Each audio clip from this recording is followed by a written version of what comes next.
जब गोपी शंकर चौधरी ने देखा कि कॉल राजन का है, तो तुरंत ही उन्होंने कॉल उठाते हुए कहा, बोल राजन, क्या काम है? सरपंच जी, आप जल्दी से यहाँ पर कंस्ट्रक्शन साइट पर आ सकते हैं। विराज भाई को आपसे कुछ बात करनी है। जैसे ही गोपी शंकर चौधरी ने राजन के मुंह से ये शब्द सुने, वैसे ही उनकी दोनों भौहें ऊपर की तरफ उठी और उन्होंने मनी मन सोचा, विराज भाई? कौन विराज भाई? इससे पहले कि गोपी शंकर चौधरी अपना कोई रिएक्शन देते, सामने से राजन ने कॉल कट कर दिया था। और राजन की इस हरकत को देखकर गोपी शंकर चौधरी कुछ ज्यादा ही सरप्राइज्ड रह गए थे। 5 मिनट के अंदर अंदर गोपी शंकर चौधरी ने कपड़े बदले और कंस्ट्रक्शन साइट की तरफ रवाना हो गए थे। रास्ते में वो यही सोचते रहे कि राजन ने कॉल अचानक से क्यों कट कर दिया। ऊपर से सिर्फ उसने इतना ही कहा कि विराज भाई मिलना चाहते हैं। आखिर ये विराज भाई कौन है और अचानक से अलीबाग में क्या कर रहे हैं? क्या विराज भाई राजन से भी बड़ा गुंडा है या फिर कोई बहुत बड़ा पॉलिटिशियन? मनी मन इतने सारे सवालों को लेकर गोपी शंकर चौधरी कंस्ट्रक्शन साइट की तरफ बढ़ते चले जा रहे थे। वैसे गोपी शंकर चौधरी विराज नाम के एक शख्स को बहुत अच्छे से जानते थे। किसी जमाने में वो उनका दोस्त था। 1980 में उनका वो दोस्त पहली बार अलीबाग आया था और यहाँ से उनकी दोस्ती की शुरुआत हुई थी। तब उनके दोस्त ने नया नया बिजनेस शुरू किया था और गोपी शंकर चौधरी भी उसका पार्टनर बनते हुए उसके बिजनेस में थोड़ा साथ दिया और थोड़ा बहुत पैसा कमाया। जैसे ही गोपी शंकर चौधरी को कुछ पुरानी बातें याद आई, वैसे ही वो मन ही मन सोचने लगे, कहीं मेरा पुराना दोस्त मुझे खोजते हुए यहां तो नहीं आ गया? क्या अब वो मेरे साथ बिजनेस करना चाहता है? वाह भगवान, तेरी तो लीला ही अपरंपार है। इसी के साथ उनके कदम तेजी से कंस्ट्रक्शन साइट की तरफ बढ़ने लगे थे। कंस्ट्रक्शन साइट के थोड़ा पास पहुंचते ही गोपी शंकर चौधरी को राजन के साथ 2 आदमी खड़े हुए नजर आ रहे थे।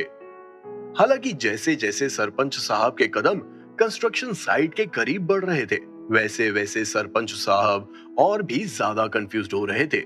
हालांकि वो लोग गोपी शंकर चौधरी से अभी भी काफी दूर थे, लेकिन दूर से ही उसके शरीर को जज करते हुए सरपंच साहब को ये तो पता चल गया था कि वो दोनों ही आदमी उनकी उम्र यानी 50 साल के तो नहीं है। तो अगर वो दोनों 50 साल के नहीं हैं, तो फिर सरपंच साहब को अपने पुराने दोस्त से मिलने की इच्छा पर अल्प विराम लगाना होगा। मुझे पता है कि ये शहरी लोग अपने आप को बहुत फिट रखते हैं और रेगुलर एक्सरसाइज करते हैं। वो भी शायद एक्सरसाइज कर रहा होगा, तभी तो देखो पता ही नहीं चल रहा है कि विराज मेरा दोस्त 50 साल का हो गया है। हम जैसा सोच रहे थे वैसा सरपंच साहब नहीं सोच रहे थे। उन्हें तो अभी भी लग रहा था कि वो अपने पुराने दोस्त विराज से मिलने वाले हैं। अपने दोस्त को इस तरह जवान देखकर गोपी शंकर चौधरी के मन में भी जवानी के गुब्बार फूटने लगे थे। तुरंत ही उन्होंने नई सिगरेट जलाई और अपने मुंह से धुआं निकालते हुए उनके कदम तेजी से राजन की तरफ बढ़ने लगे थे।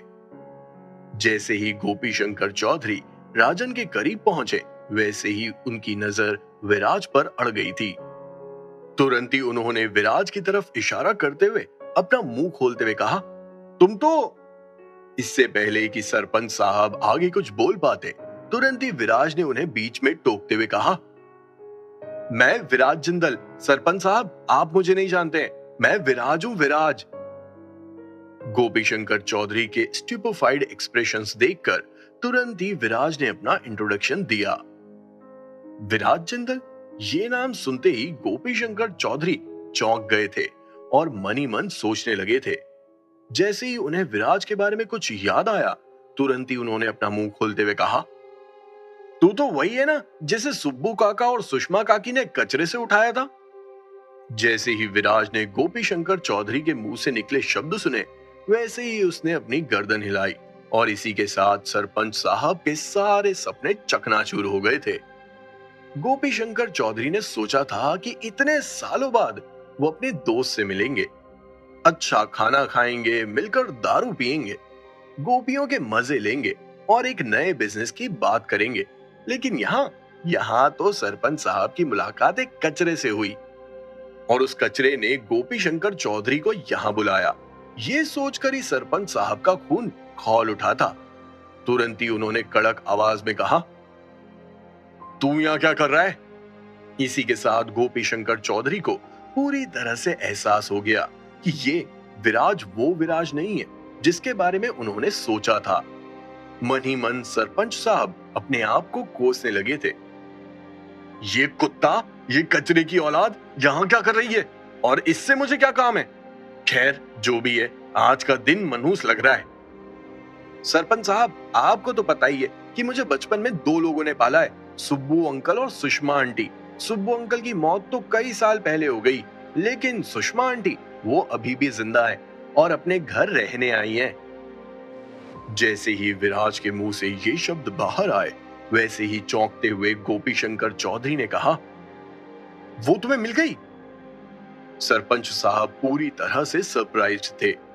उन्होंने सोचा नहीं था गांव से इतने साल बाहर रहने के बाद मुंबई शहर में सुषमा आंटी अभी जिंदा होगी। इतने सालों से उनकी कोई खबर भी नहीं थी, इसीलिए सभी ने उन्हें मरा हुआ समझ लिया था। लेकिन विराज की बातें सुनकर अभी भी गोपी शंकर चौधरी को यकीन नहीं हो रहा था। उन्हें लग रहा था कि विराज उस जमीन को पाना चाहता है, इसीलिए सुषमा आंटी के नाम का इस्तेमाल कर रहा है, क्योंकि सुषमा आंटी तो सरपंच साहब को कहीं दिखाई नहीं दे रही थी। दरअसल जब विराज और दीनू काका की मुलाकात हुई और अचानक से सुषमा आंटी के घर का मामला बाहर निकला, तो विराज ने सुषमा आंटी को कार में बैठने के लिए कह दिया था। यही वजह थी कि अभी गोपी शंकर चौधरी को सुषमा आंटी कहीं दिखाई नहीं दे रही थी और सुषमा आंटी के लिए जंग सिर्फ विराज और जितिन ही लड़ते हुए नजर आ रहे थे। सुषमा आंटी की खबर मिलते ही गोपी शंकर चौधरी का सर घूमने लगा था।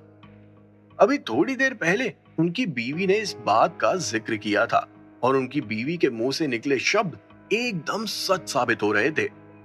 मनी मन ये सोचते हुए सरपंच साहब ने अपनी बीवी को कोसते हुए कहा, करम जली, और साथ ही साथ ये भी तय किया कि भले ही कुछ भी हो जाए, वो विराज को इस जमीन का एक फूटी कौड़ी नहीं देंगे, भले ही खुद सुषमा आंटी क्यों ना सामने आ जाए। तो सुषमा काकी को यहां वापस ले आया। लड़के, तेरा दिमाग खराब हो गया है क्या? तुझे क्या लगता है कि मैं तेरी बातों पर यकीन करूंगा? जो औरत ये गांव में अपने पति के बिना 2 दिन नहीं रह पाती थी, तू कह रहा है कि वो अपने पति की मौत के बाद भी इतने सालों तक जिंदा थी, वो भी मुंबई शहर में? तूने क्या मुझे बेवकूफ समझा है? और तू उन्हें यहाँ पर वापस क्यों लाया है? क्या तू उनका ख्याल नहीं रख सकता है? उन्हें सपोर्ट नहीं कर सकता है? ये बोलने के बाद गोपी शंकर चौधरी ने ऊपर से नीचे तक विराज को घूरते हुए कहा, तेरे कपड़ों को देखकर तो मुझे लगता है कि तू उन्हें यहाँ खींच कर लाया है, जिससे उनकी जमीन बेचकर तू पैसा कमा सके। लड़के, मुझसे पंगा मत ले, तुझे बचपन से देखा है, तुझ पर हाथ नहीं उठाना चाहता। चल पतली गली से 1-2 का 4 हो जा। जैसे ही विराज ने गोपी शंकर चौधरी के मुंह से निकले इन शब्दों को सुना, वैसे ही उसका कलेजा गुस्से से भर उठा था। हालांकि विराज को अभी भी गोपी शंकर चौधरी से बहुत सारी जानकारी हासिल करनी थी, इसीलिए जैसे तैसे अपने गुस्से को शांत करते हुए विराज ने गोपी शंकर चौधरी से कहा, सरपंच साहब, तो सुषमा आंटी को ये जमीन देने का इरादा है या नहीं? Nice question. देख बच्चे, सबसे पहली बात तो मुझे वो बुढ़िया कहीं दिखाई नहीं दे रही है।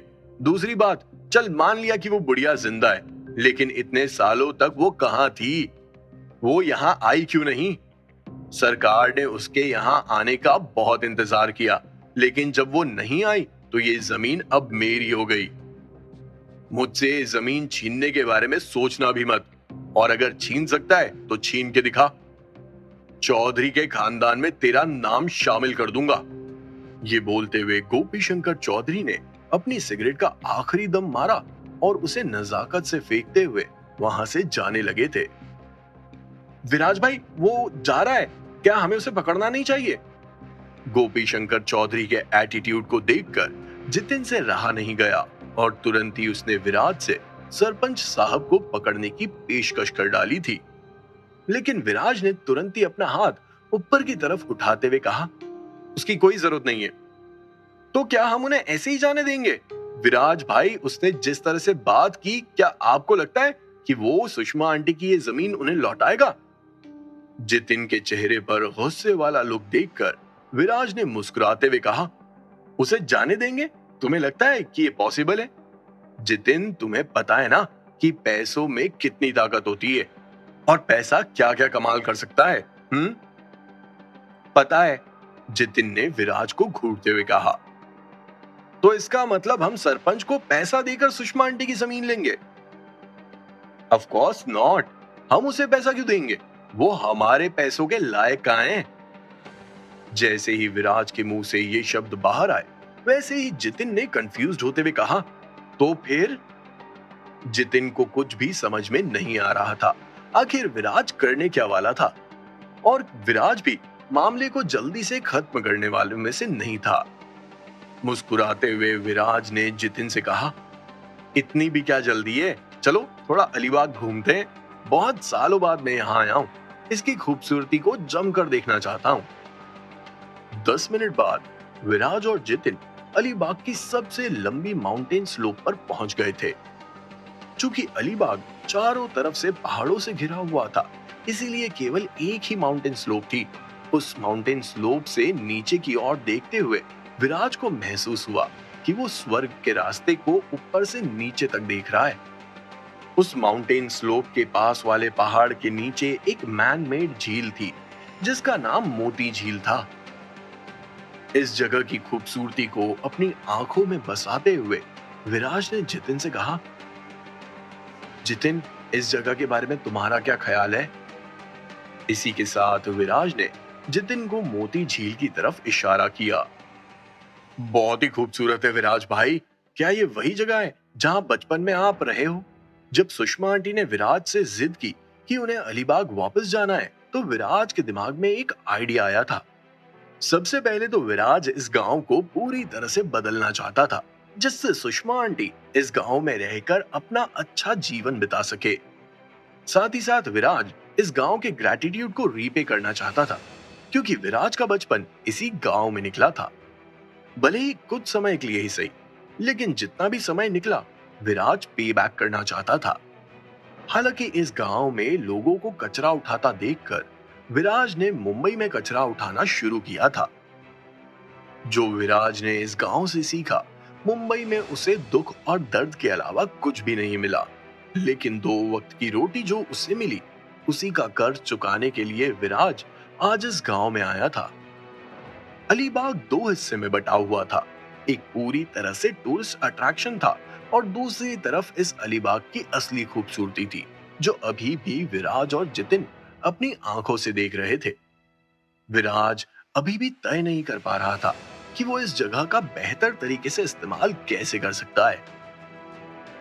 अगर वो इस जगह पर रिसोर्ट बनाएगा, तो चारों तरफ मौजूद ये पहाड़, ये माउंटेन स्लोप और ये मोती झील सबसे बड़ा टूरिस्ट अट्रैक्शन होंगे।